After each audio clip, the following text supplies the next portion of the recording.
And obviously, is it possible that exercising can actually help injuries? Like, for example, before I started martial arts, I used to have a really bad back from the way I would stand and leaning over the bar with like a really deep well. And it was really like affected my bottom back and my hips. So like when I started doing martial arts, my hips would click if I tried to roll from left to right with my legs open.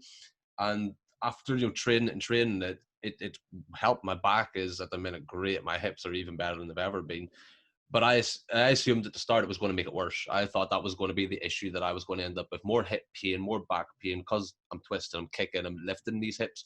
But it helped. It somehow made it better, or strengthened the muscle, or whatever it done. Yeah, I'm glad stories like that ripple into like whoever's listening, because it's a perfect example of strengthening work and rehab, and like maintaining a really strong body really helps. And if you are injured, the best evidence for you is to do some strength training around that area. We want to make sure that it doesn't flare it up, because there will be a certain capacity that will irritate a certain injury.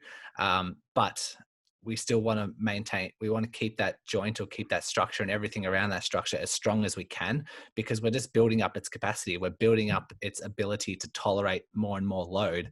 And if we do it in a way that we're not overly exacerbating any injuries, then that's always a good thing. And it's often a misconception that I hear when people do get injured from running, and they think complete rest is the answer, when in fact it's not, because you're just deconditioning yourself every time the answer is complete rest. That's just deconditioning yourself. And our job as a health professional is to try and keep them as active as they can without overly exacerbating that injury. And the more active we can get without exacerbating that injury, the quicker they return, and the less they decondition and they don't lose any fitness, and then they just go back into their current mileage, what they were doing beforehand.